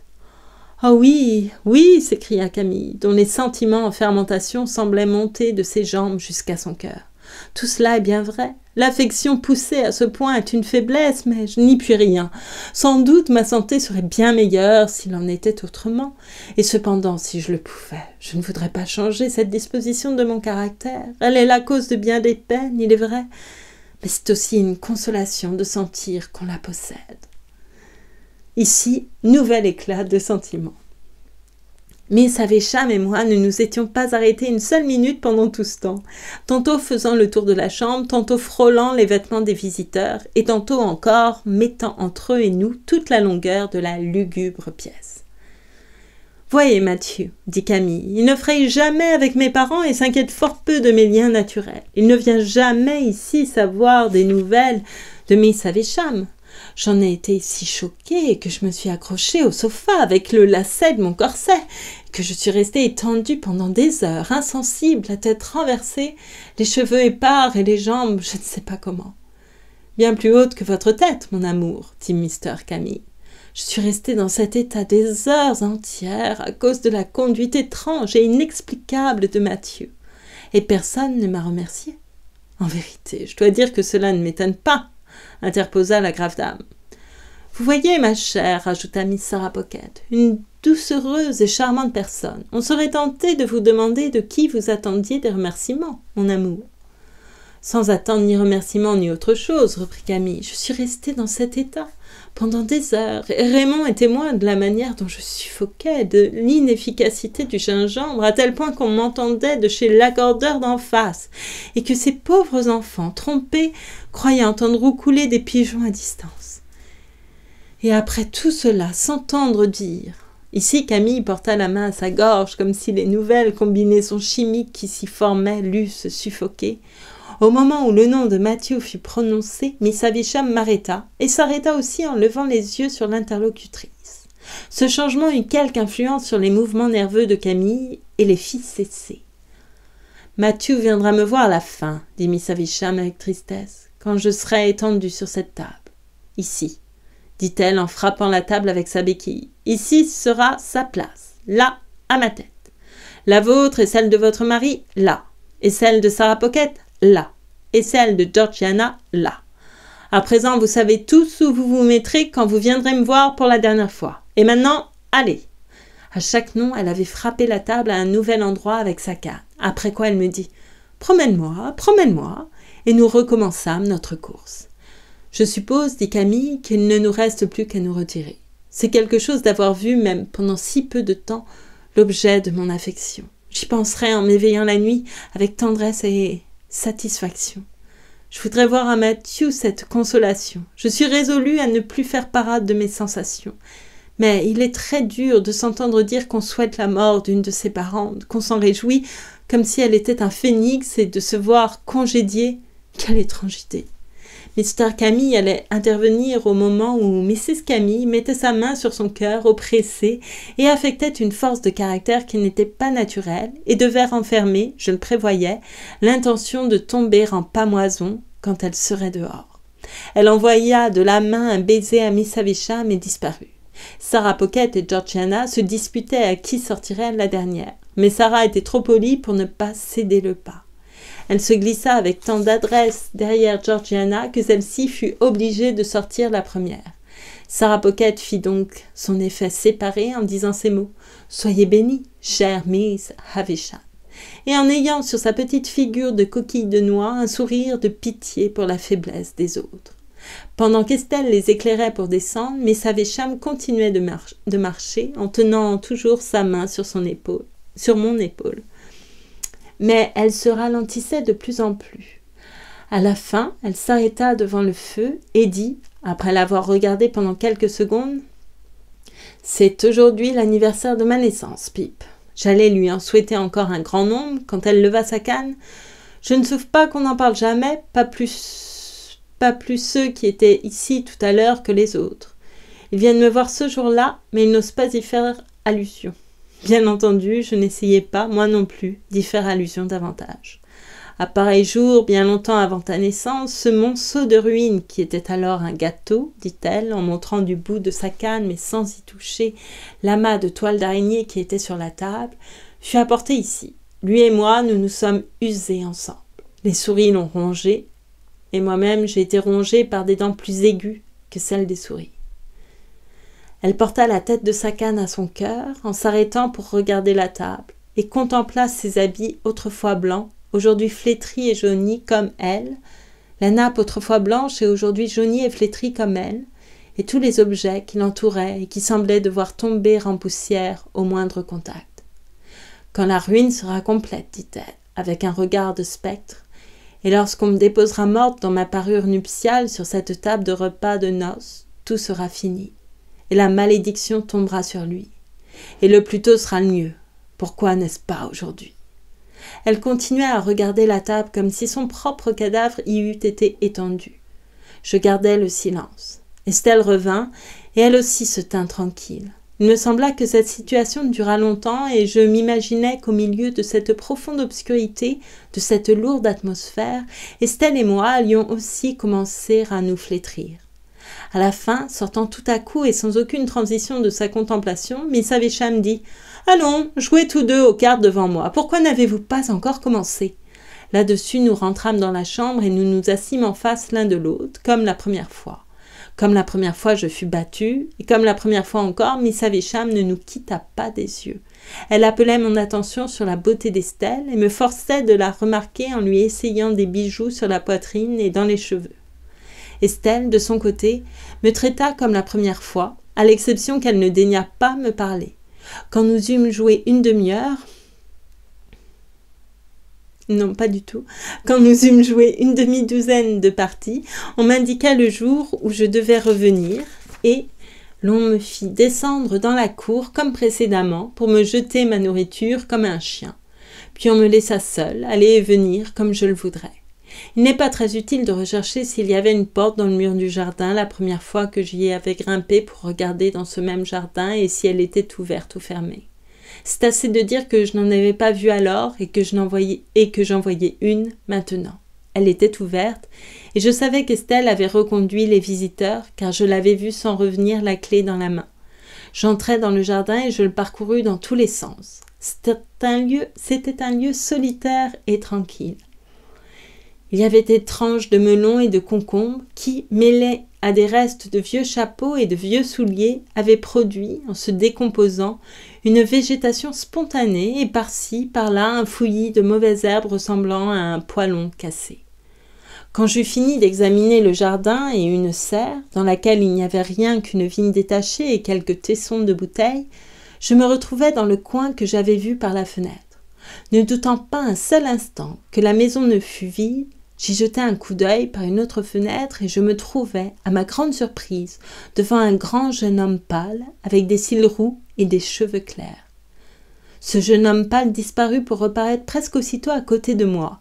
Il était occupé devant des livres au moment où je l'avais aperçu, et alors je vis qu'il était tout taché d'encre. « Hola !» dit-il mon garçon. « Hola » est une interpellation à laquelle, je l'ai remarqué souvent, on ne peut mieux répondre que par elle-même, donc je lui dis « Hola !» en omettant avec politesse d'ajouter « mon garçon ». « Qui t'a dit de venir ici ? Miss Estelle ? Qui t'a permis de t'y promener ? Miss Estelle ? Viens et battons-nous » dit le jeune homme pâle. Pouvais-je faire autrement que de le suivre ? Je me suis souvent fait cette question depuis. Mais pouvais-je faire autrement ? Ses manières étaient si décidées et j'étais si surpris que je le suivis comme sous l'influence d'un charme. « Attends une minute, dit-il avant d'aller plus loin. Il est bon que je te donne un motif pour combattre. Le voici. » Prenant aussitôt un air fort irrité, il se frotta les mains l'une contre l'autre, jeta délicatement un coup de pied derrière lui, me tira par les cheveux, se frotta les mains encore une fois, courba sa tête et s'élança dans cette position sur mon estomac. Ce procédé de taureau, outre qu'il n'était pas soutenable au point de vue de la liberté individuelle, était manifestement désagréable pour quelqu'un qui venait de manger. En conséquence, je me jetai sur lui une première fois, puis j'allais me précipiter une seconde quand il dit « Ah, vraiment !» Il commença à sauter en avant et en arrière, d'une façon tout à fait extraordinaire et sans exemple pour ma faible expérience. « Ce sont les règles du jeu, dit-il en sautant de sa jambe gauche sur sa jambe droite. Ce sont les règles reçues. » Il retomba alors sur sa jambe gauche. « Viens sur le terrain et commençons les préliminaires. » Il sauta à droite, à gauche, en avant, en arrière et se livrait à toutes sortes de gambades, pendant que je le regardais dans le plus grand étonnement.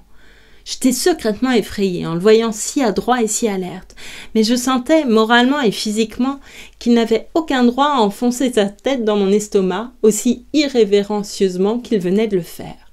Je le suivis donc, sans mot dire, dans un enfoncement retiré du jardin, formé par la jonction de deux murs et protégé par quelques broussailles.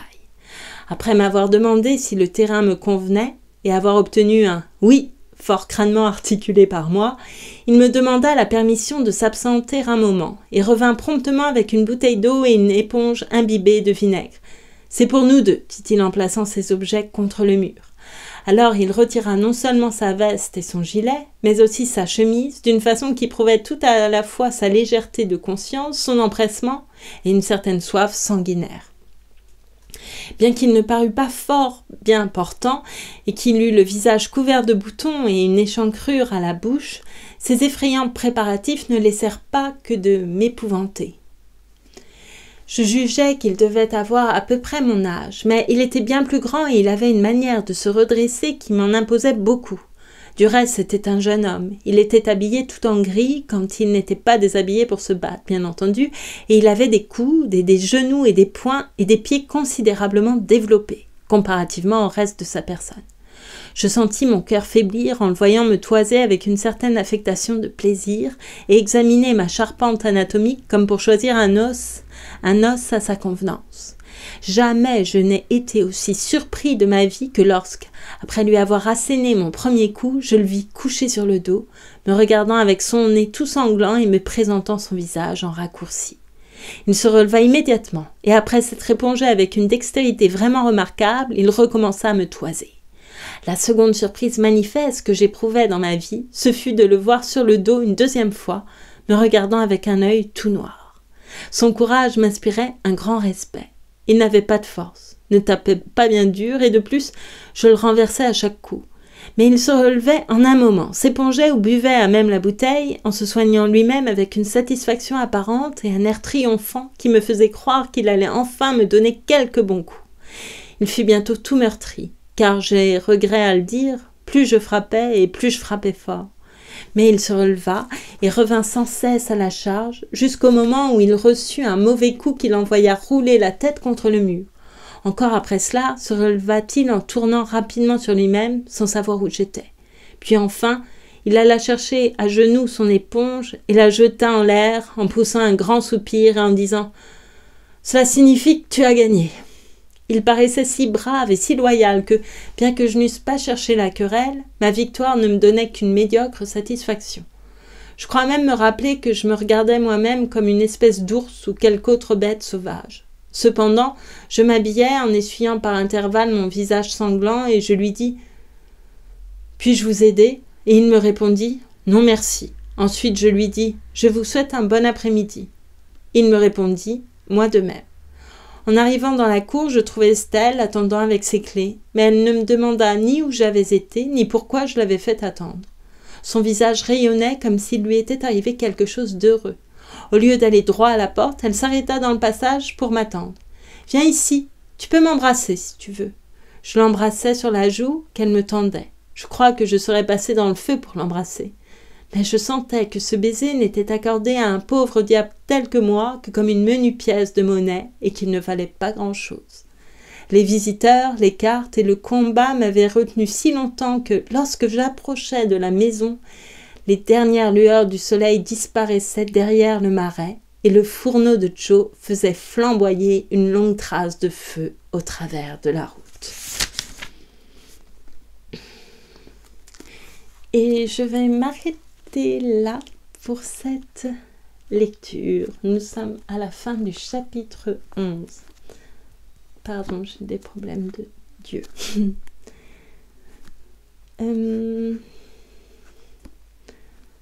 Voilà. Pardon, je regarde la page pour la retrouver.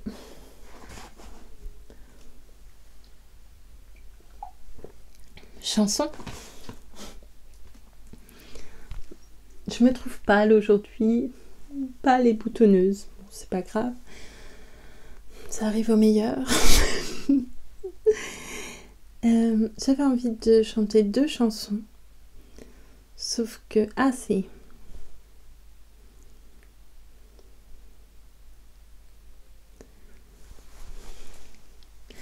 Une chanson qui a été très importante pour moi. Je la passais en boucle et en boucle à une époque de ma vie. Quelques années. C'était quand la seule chose que je pouvais faire, c'était encore entendre de la musique. Je veux dire dans mes moments de repos. Sauf que je me suis trompée dans les paroles pendant toutes ces années. Je croyais qu'il disait quelque chose. Et c'était un contresens total.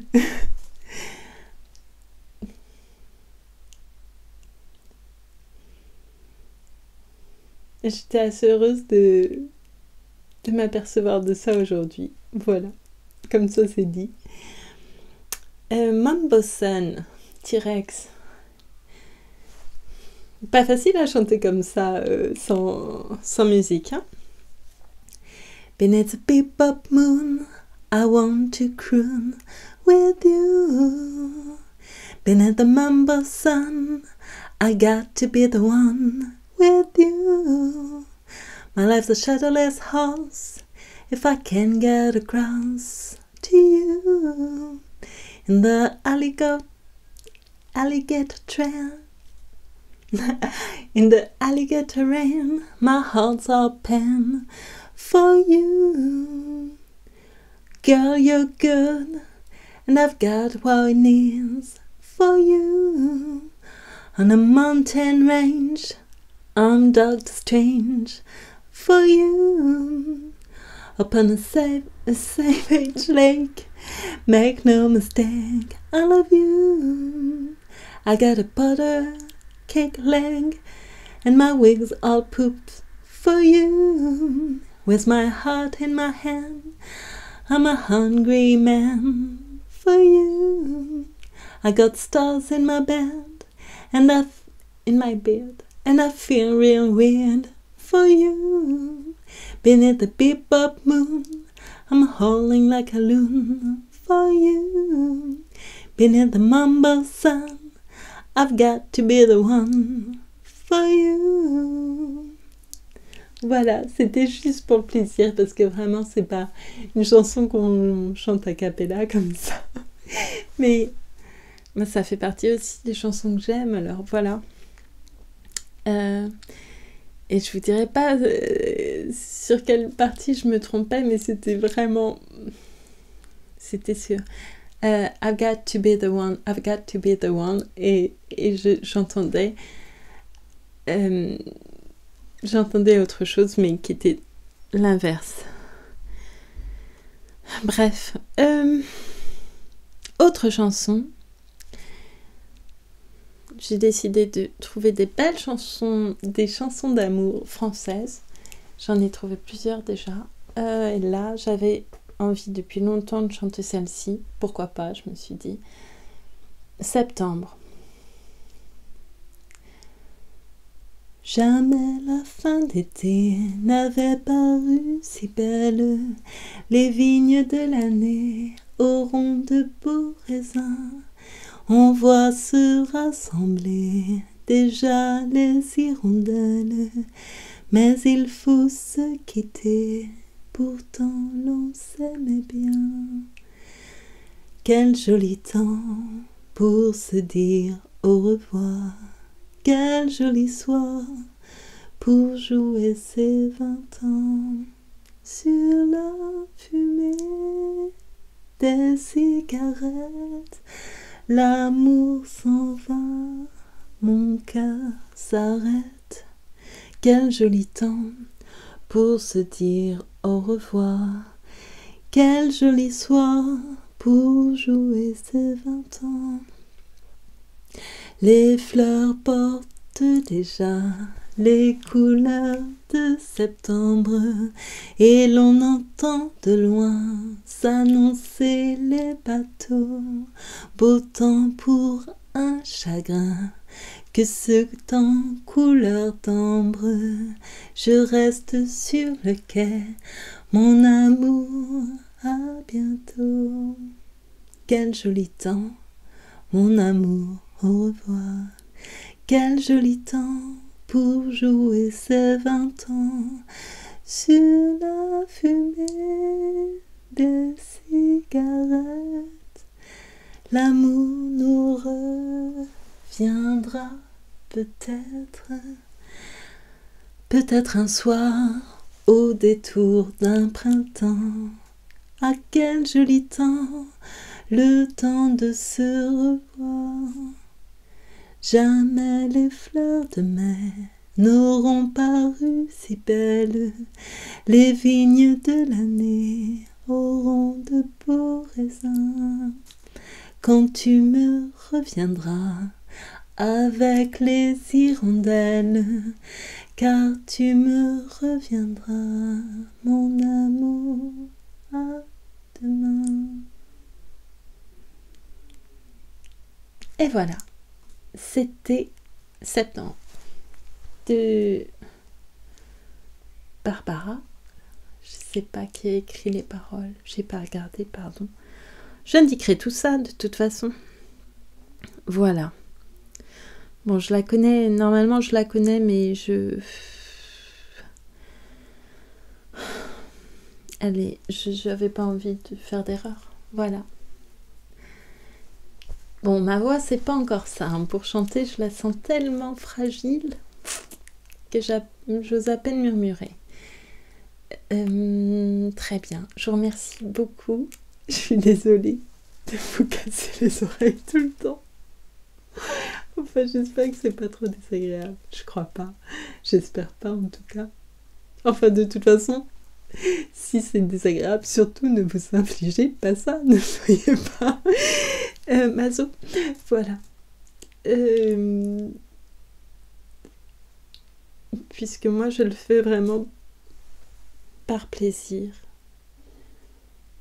Et aussi parce que oui, par plaisir, parce que j'en ai très envie, parce que je